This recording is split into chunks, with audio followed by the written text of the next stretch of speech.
The mop made a rhythmic sound against the hallway floor. Back and forth, back and forth. Robert Chen had heard that sound so many times over the past 12 years that it had become like background music to his life.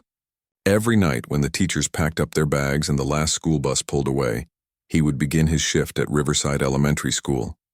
Most people never really looked at him. He was just the guy who emptied their trash cans and made sure the floors were clean by morning.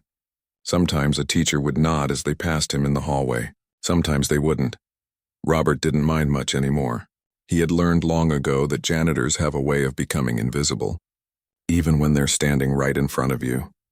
He was 46 years old, with graying hair and hands that were rough from years of cleaning supplies and hard work. His uniform was always neat, his name tag always straight. He took pride in his work even if nobody else noticed. The classrooms would shine by dawn. The windows would be spotless. The cafeteria would smell like lemon cleaner instead of yesterday's lunch. That was enough for him. But Robert had something that nobody at the school knew about. Every night during his break at 9 o'clock, he would slip into the music room at the end of the west hallway. There, pushed against the far wall and covered with a thin layer of dust, sat an old upright piano that hadn't been used in years. Robert would sit on the worn bench, crack his knuckles quietly and let his fingers find the keys, and then he would play. He had never taken a single piano lesson in his life. Everything he knew, he had taught himself as a boy growing up in a small apartment where his grandmother would play old jazz records on a scratchy turntable. He would listen for hours, and then he would sneak down to the community center and practice on their piano until someone kicked him out. He learned to play by ear, by feeling, by letting the music flow through him like water. Now in the empty school at night, he would play anything that came into his mind. Sometimes it was old blues songs his grandmother loved. Sometimes it was classical pieces he had heard on the radio. Sometimes he would just make things up, letting his fingers wander across the keys until they found something beautiful. The music made him feel alive in a way that nothing else did. For those 20 minutes each night, he wasn't just a janitor. He was an artist, a musician, somebody who mattered. It was a Thursday evening in late September when everything changed. Robert was playing something soft and gentle, a melody that reminded him of rain falling on a window. His eyes were closed, his mind far away from the school, hallway and the mop bucket and the trash bags waiting in his cart. He didn't hear the small footsteps in the doorway. That's beautiful. Robert's hands froze above the keys. His heart jumped in his chest.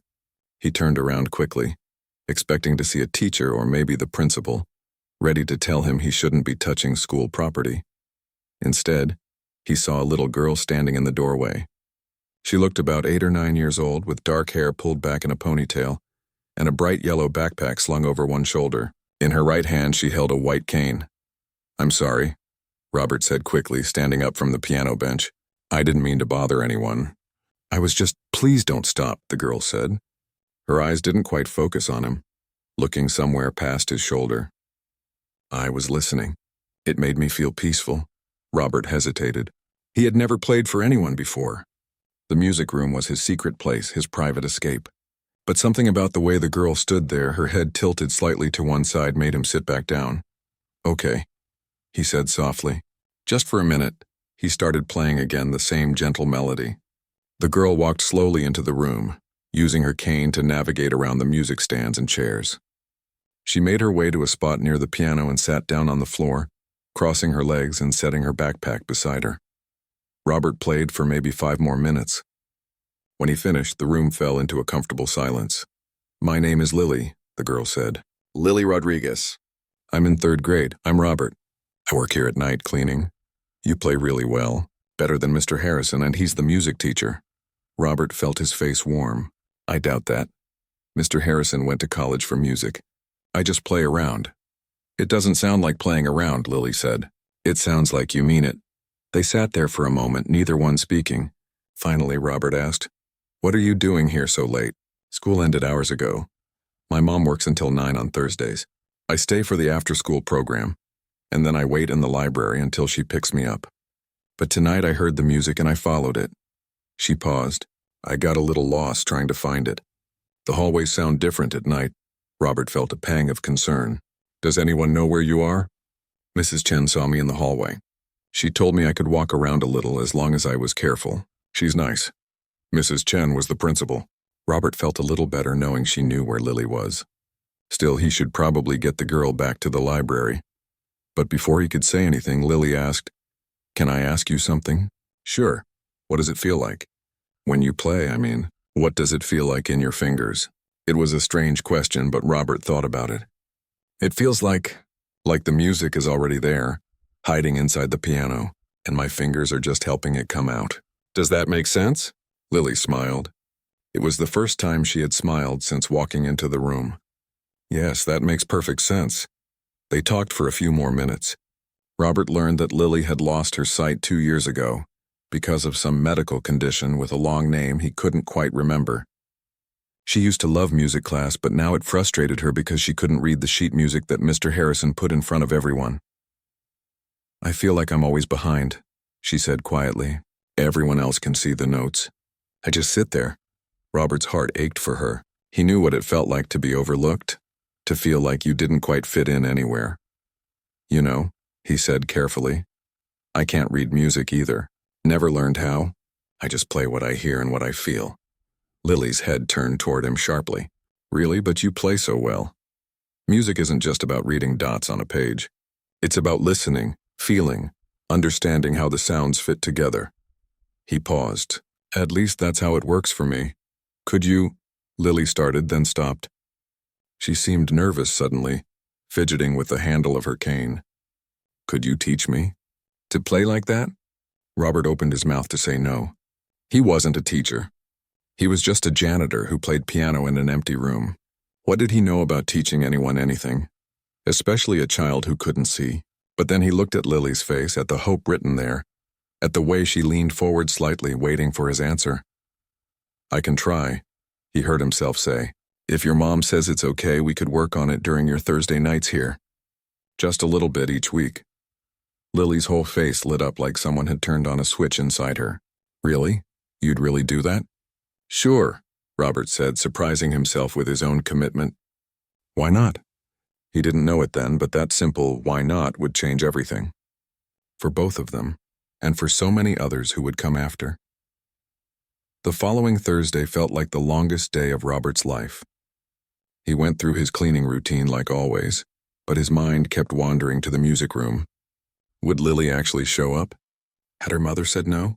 Maybe the girl had forgotten all about him and his piano playing. At exactly 9 o'clock, he pushed his cleaning cart down the west hallway and heard the tap, tap, tap of a cane on the floor. His heart lifted. Lily was waiting outside the music room, sitting on the floor with her backpack beside her. When she heard his footsteps, her face broke into a huge smile.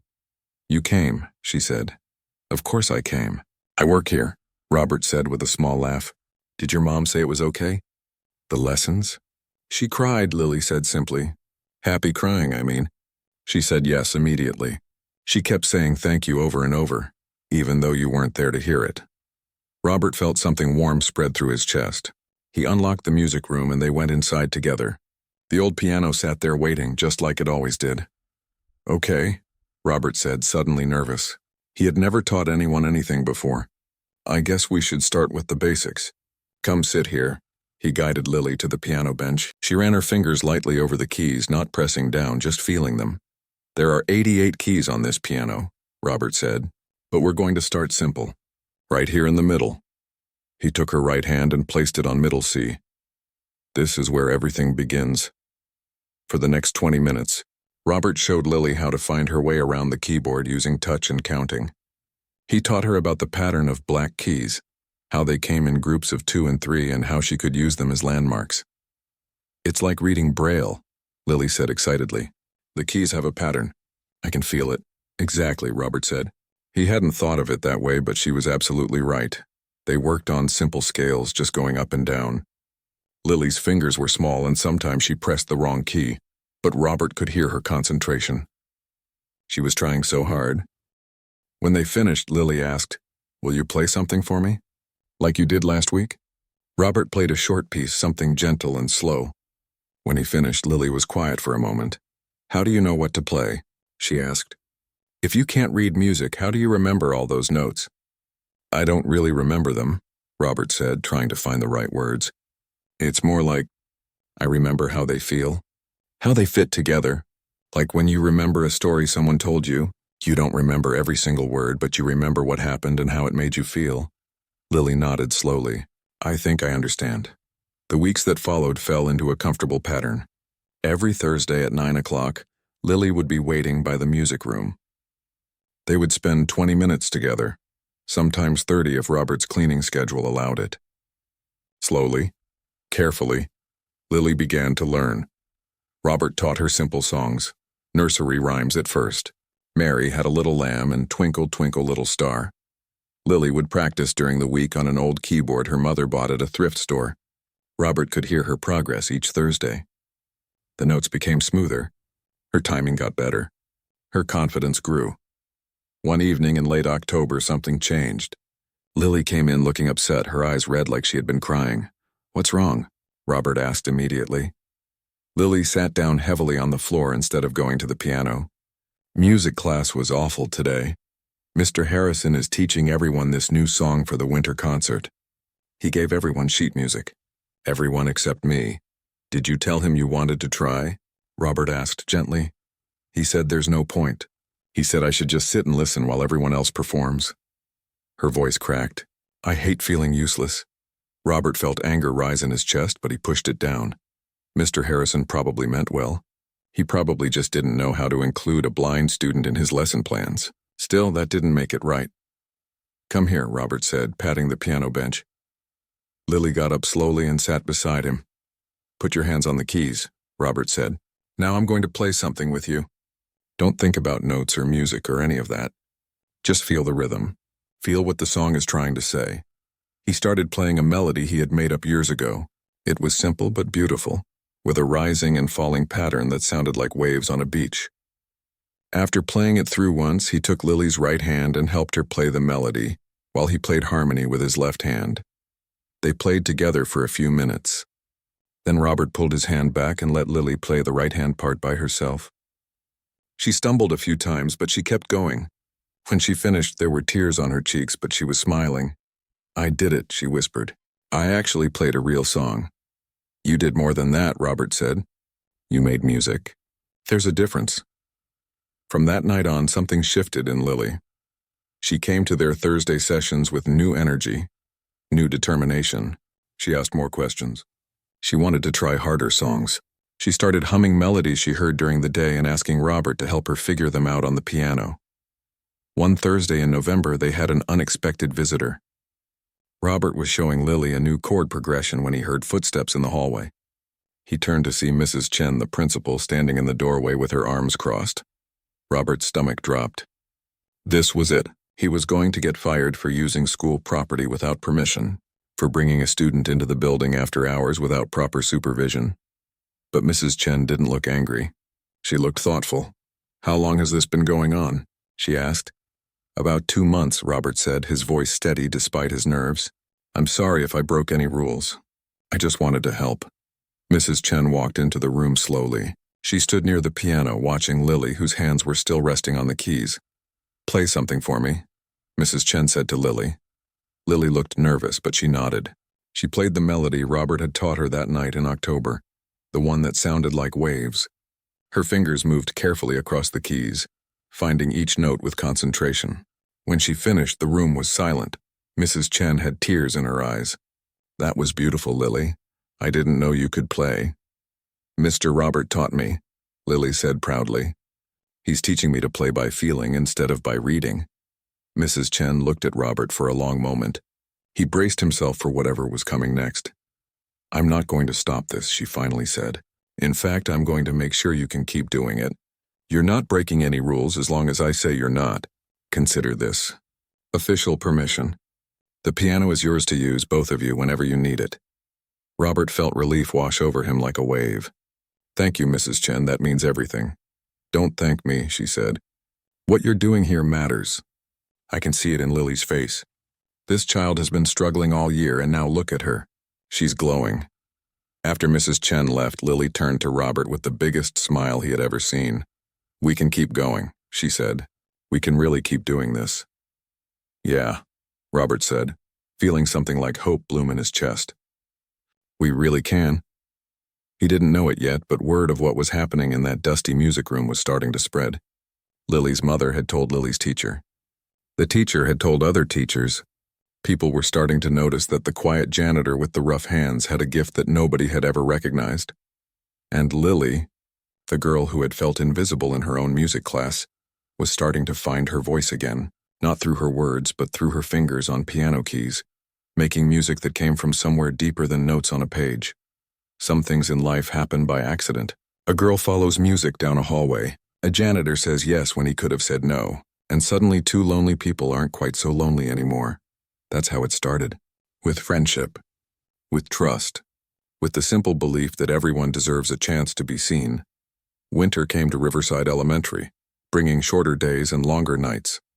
Robert didn't mind. The darkness outside made the music room feel even more like their own private world, a warm bubble of sound in the cold season. Lily was changing.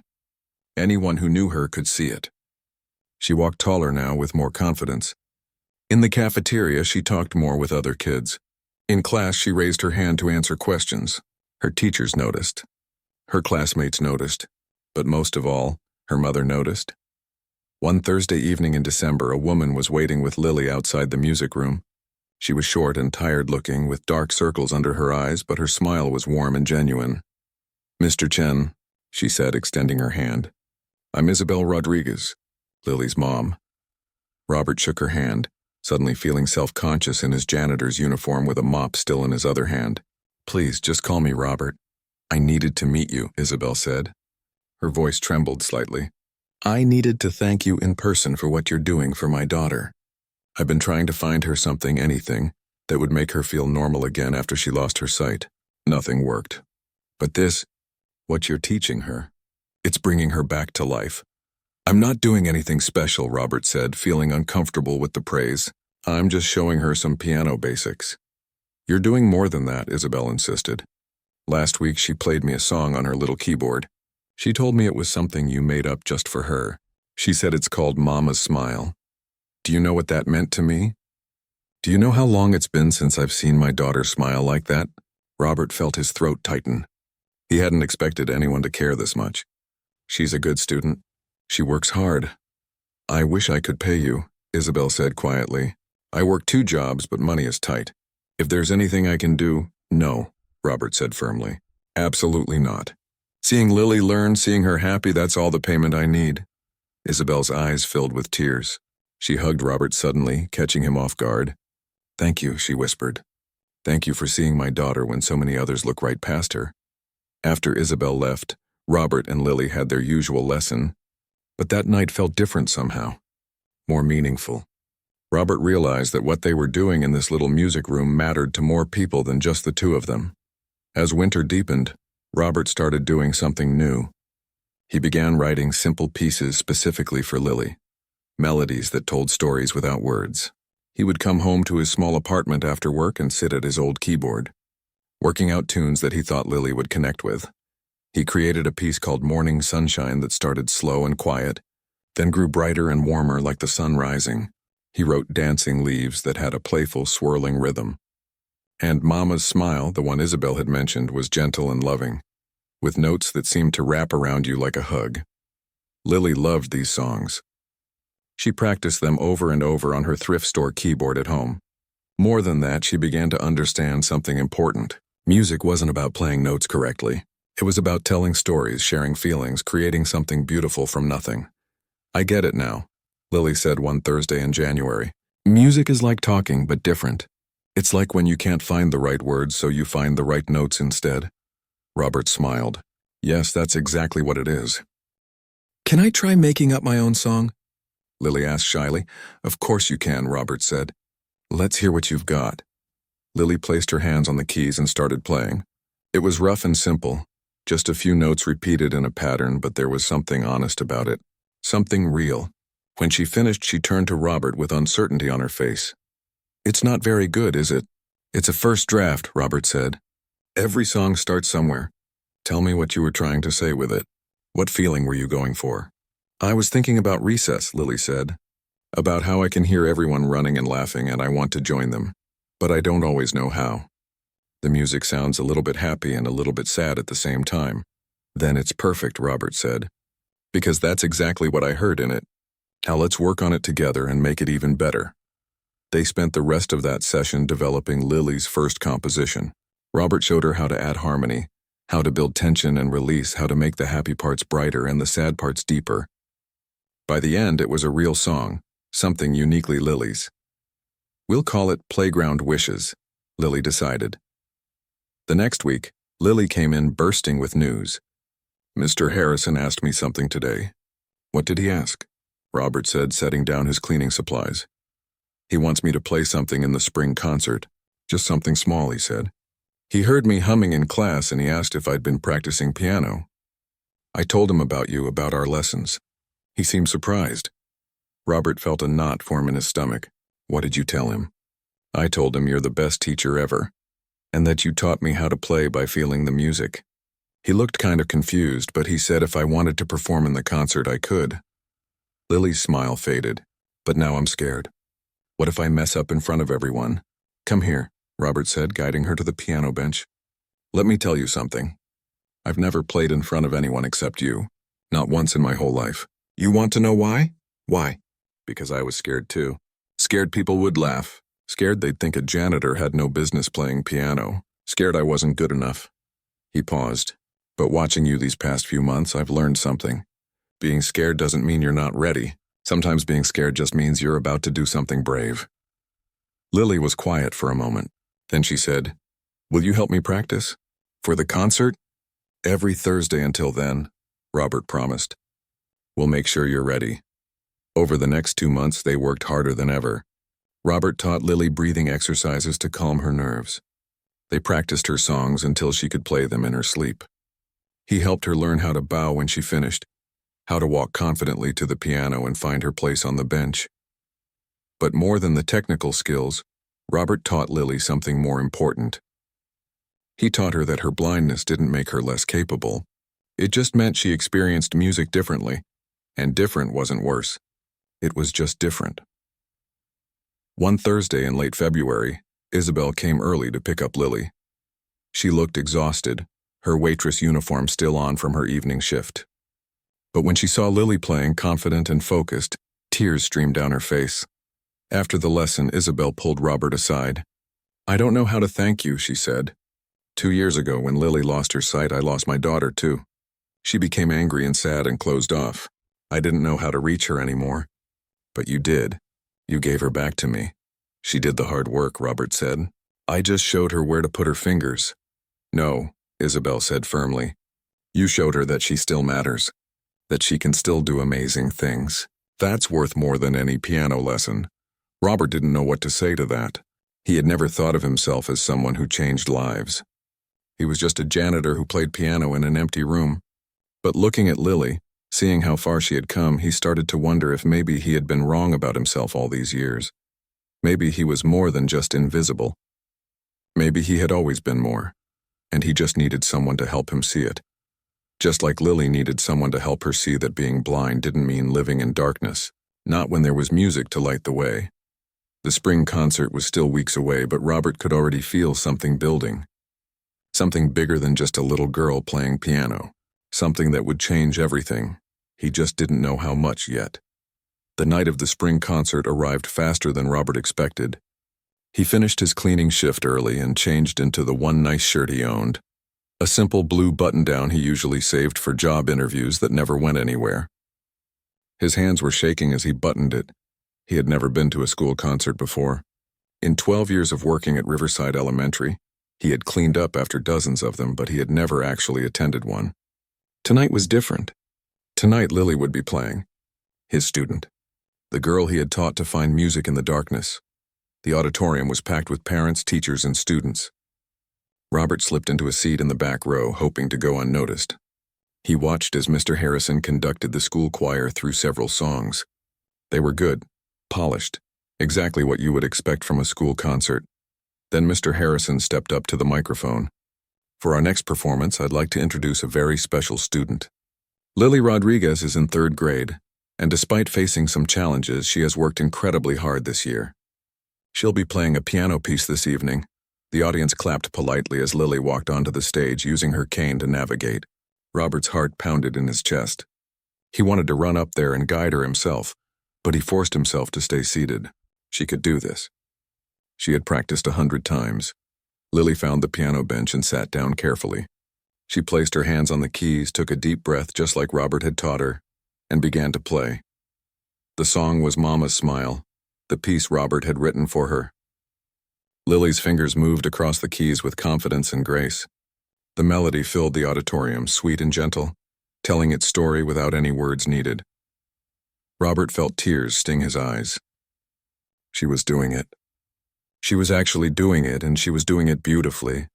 When Lily finished, there was a moment of silence. Then the audience erupted into applause. It wasn't polite clapping anymore. It was real. People were standing up. Some were wiping their eyes. Isabel was in the front row, crying openly and clapping so hard her hands must have hurt. Lily stood up and bowed, a huge smile spreading across her face. As she walked off the stage, Robert saw something he had never seen before. She wasn't walking like someone who was afraid of the world. She was walking like someone who belonged in it. After the concert ended, Robert tried to slip out quietly. He had done his part. He didn't need recognition or thanks. But before he could reach the door, he heard someone call his name. Mr. Chen. Wait, please. He turned to see a woman in a professional blazer hurrying toward him. She had a notebook in one hand and a phone in the other. My name is Patricia Wu, she said, slightly out of breath. I'm a reporter for Channel 7 News. I was here covering the concert for a community interest piece, but I just heard something remarkable. Are you the janitor who taught Lily Rodriguez to play piano? Robert felt his face flush. I just helped her a little. It's not a big deal. Mrs. Rodriguez seems to think it's a very big deal, Patricia said. She told me you've been giving her daughter free piano lessons for months. She said you saw potential in Lily when everyone else had given up on including her in music. That sounds like a story people need to hear. I really don't think, Robert started, but Lily and Isabel had found him now, weaving through the crowd. There he is, Lily called out. That's my teacher. Before Robert knew what was happening, he was surrounded. Parents wanted to shake his hand. Teachers wanted to thank him. Mrs. Chen was beaming with pride. And Patricia Wu was asking if she could interview him and Lily together. I don't know, Robert said, feeling overwhelmed. I'm not good with cameras or talking to reporters. Please, Robert? Lily said, tugging on his sleeve. I want people to know about you. I want them to know what you did for me. How could he say no to that? 2 days later, Robert found himself sitting in the music room with Lily, a camera pointed at both of them. Patricia asked them questions about how they met, what the lessons were like, and what music meant to them. Robert was stiff and awkward at first, but when he talked about teaching Lily, the words came easier. He explained how he taught by ear, by feeling, by helping Lily understand that music lived in her heart, not on a page. Lily talked about how lost she had felt after losing her sight, and how the piano lessons had given her something to be excited about again. Robert didn't treat me like I was broken, she said simply. He treated me like I was a musician who just needed to learn. The segment aired on Friday evening. Patricia called it The Janitor and the Student, an unlikely pair making beautiful music. Robert watched it at home on his small television, feeling strange seeing himself on screen. He looked older than he thought he did, more tired, but when he talked about Lily, his whole face changed. He looked happy. He didn't expect what happened next. By Monday morning, the video had been shared thousands of times online. By Tuesday, it had reached hundreds of thousands. People from all over the country were commenting, sharing their own stories about teachers who had believed in them, about overcoming challenges, about the power of kindness. Robert's phone, which usually only rang when his landlord needed something, started buzzing constantly. News outlets wanted interviews. People wanted to donate money to the school's music program. A piano store in the city offered to donate a brand new grand piano to replace the dusty old upright. But the most surprising call came on Wednesday afternoon. Robert was mopping the hallway when Mrs. Chen found him. Her face flushed with excitement. Robert, you need to come to my office right now, she said. Worried he had done something wrong, Robert followed her. In her office, there was a well-dressed man with kind eyes and graying hair. Robert, this is David Kim. He's the director of the Riverside Community Music School, Mrs. Chen said. David stood up and shook Robert's hand firmly. Mr. Chen, I've watched your story at least a dozen times. What you've done with Lily is remarkable. We have a program at our school for students with disabilities, and we're looking for instructors who understand how to teach music in non-traditional ways. Would you be interested in a position? Robert stared at him. A position? Teaching? Yes, we'd pay you a proper salary. You'd have your own classroom, your own students. We think your approach, teaching by ear and by feeling, could help so many kids who struggle with conventional methods. Robert felt like the room was spinning. But I'm not qualified. I never went to college. I never even finished high school. I'm just a janitor. You're not just anything, David said firmly. You're a teacher who saw a student everyone else overlooked. You're someone who gave a little girl her confidence back. That's worth more than any degree. Robert looked at Mrs. Chen, who was smiling through tears. It's a wonderful opportunity, Robert. But we'd hate to lose you completely. What if you could do both? Teach during the day at the music school and keep your position here part-time? The district could create a new role for you, Mrs. Chen continued. Music aid for students with special needs. You could work with kids like Lily who need a different approach. You'd still be part of our school family. Robert sat down heavily in a chair, his mind racing. His whole life he had been invisible, someone people walked past without seeing. And now suddenly people were seeing him, really seeing him. Not as a janitor, but as a teacher, as someone who mattered. I don't know what to say, Robert whispered. Say yes. Lily's voice came from the doorway. She was standing there with her mother, both of them grinning. Say yes so you can help more kids like me. Robert looked at Lily, at her bright, hopeful face. He thought about all the Thursday nights in the music room, all the songs they had learned together, all the confidence she had gained. What if he could do that for other kids? What if his gift, this thing he had hidden away in an empty room for so many years, could actually change lives? Yes, Robert said, his voice stronger now. Yes, I'll do it. The room erupted in cheers and hugs. Isabel was crying again. Mrs. Chen was clapping. David was shaking his hand and talking about start dates and paperwork. But Robert was looking at Lily, and Lily was looking back at him with her unfocused eyes that somehow saw more than most people with perfect vision. She had changed his life just as much as he had changed hers. Maybe more. Sometimes the people we help end up helping us back. Sometimes a little girl following music down a hallway leads a man out of the shadows and into the light.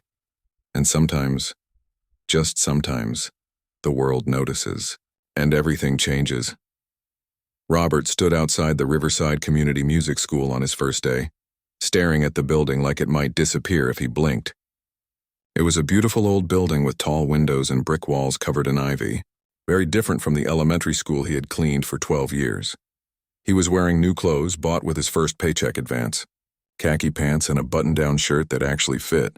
He still felt like an imposter, like someone would tap him on the shoulder any moment and tell him there had been a terrible mistake. But when he walked through the doors, David Kim was there waiting with a warm smile. Welcome, Robert. Ready to change some lives? The first week was overwhelming. Robert had his own classroom with a beautiful upright piano, much nicer than the dusty one at the elementary school. He had a desk with his name on it, business cards that said, Robert Chen, Adaptive Music Instructor. He kept staring at them, hardly believing they were real. His first student was a boy named Tyler, 9 years old with cerebral palsy. Tyler's hands shook when he tried to press the piano keys and he got frustrated easily. Robert understood that frustration. He understood what it felt like when your body didn't cooperate with what your mind wanted to do. Let's try something different, Robert said during their second lesson. Instead of trying to hit one key at a time, let's make the shaking part of the music. Let your hands move how they want to move and we'll find the beauty in it. It took a few weeks, but Tyler started to understand. His playing was different from other students, but it was uniquely his. The trembling in his hands created a vibrato effect that actually made the music more interesting, more emotional. When Tyler's mother heard him play for the first time, she cried. I never thought I'd hear my son make music, she said to Robert. Everyone told us it wasn't possible with his condition. But you found a way, Robert just smiled. Tyler found the way. I just helped him see it. Word spread quickly. More students came. A girl with autism who couldn't handle the sound of certain notes but could play beautifully when Robert taught her to focus on the keys that felt comfortable to her.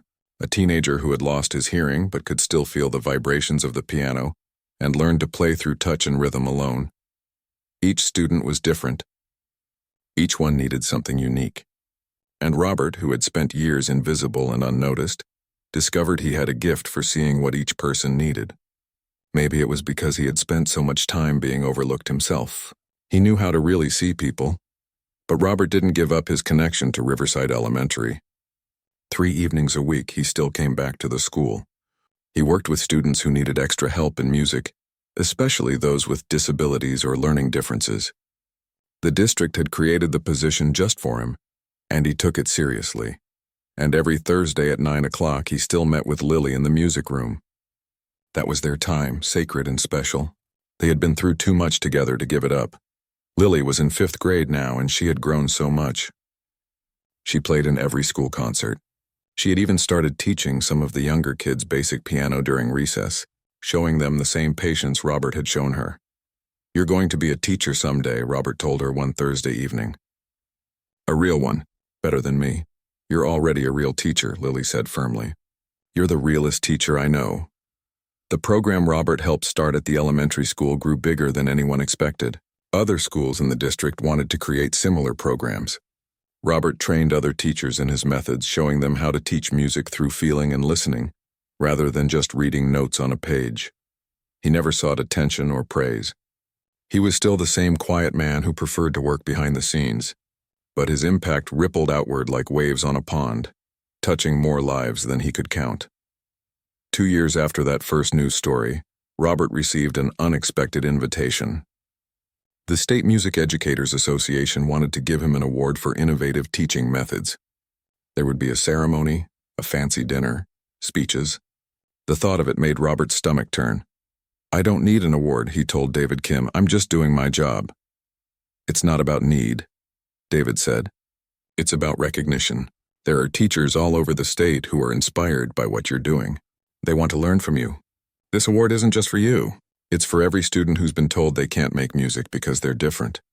When Robert told Lily about the award ceremony, she insisted on coming. "You came to my concert," she said. "I'm coming to yours." The night of the ceremony, Robert sat at a round table with David, Mrs. Chen, Isabel, and Lily.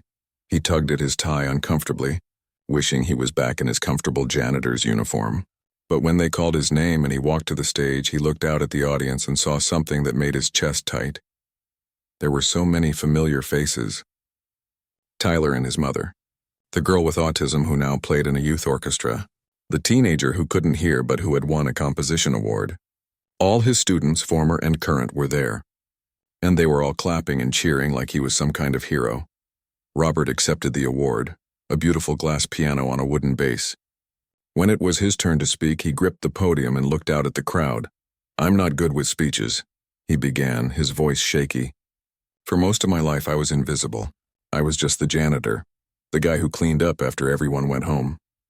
Nobody saw me. Nobody knew I could play piano. Nobody cared." He paused, gathering his courage. "But then a little girl heard me playing one night, and instead of walking away, she listened. She asked me to teach her. And that simple question changed my entire life." Robert looked at Lily, who was sitting at the table with tears streaming down her face. "Lily taught me that being seen isn't about having fancy degrees or important job titles. It's about connecting with people. It's about caring enough to really look at someone and see what they need, what they can become." His voice grew stronger. "Every student I've worked with has taught me something. They've taught me that there's no one right way to make music. There's no one right way to learn. There's no one right way to be. And if we as teachers can remember that, if we can really see our students for who they are and not who we think they should be, we can change lives." The audience was silent, hanging on every word. "I'm not special," Robert continued. "I'm just someone who learned to see people the way I wished someone had seen me. And if I can do that, anyone can. That's my challenge to every teacher here tonight. Look at your students. Really look at them. See the janitor. See the blind girl. See the kid whose hands shake. See the one everyone else has given up on. Because sometimes the people we overlook are the ones who will surprise us the most." When he finished, the applause was deafening. People stood up cheering. Robert felt overwhelmed, humbled, and grateful all at once. After the ceremony, Lily hugged him tightly. "I'm so proud of you," she whispered. "I'm proud of you too," Robert said. "None of this would have happened without you." "We did it together," Lily said wisely. "That's how the best things happen. Together." 5 years after that first Thursday night in the music room, Robert's program had spread to 15 schools. He had trained over 50 teachers. He had worked with hundreds of students. The dusty old piano in the Riverside Elementary music room had been replaced with a beautiful grand piano donated in his honor.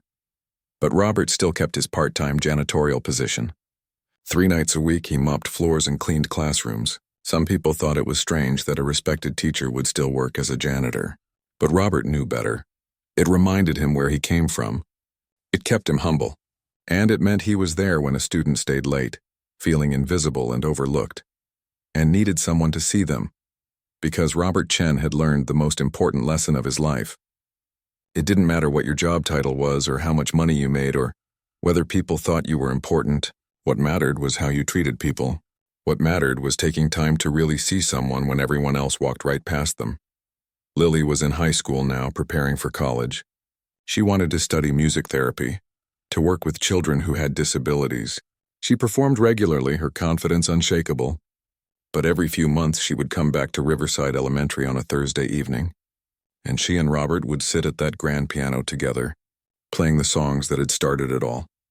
Mama's Smile, Morning Sunshine, Playground Wishes, the songs that had saved them both. The songs that had taught them music wasn't about perfection.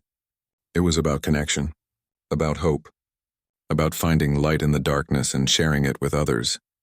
Robert was 63 years old now, his hair completely gray, his hands more weathered than ever. But when he played piano, he was ageless. When he taught, he was timeless.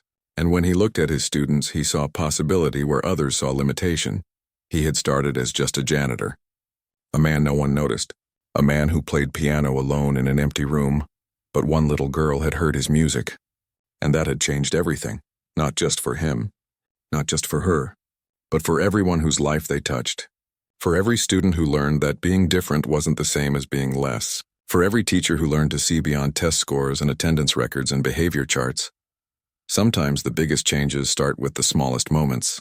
A man playing piano in an empty room. A girl following music down a hallway. A question asked. A yes given, that's all it takes. Just someone willing to see. And someone willing to be seen. The rest is just music.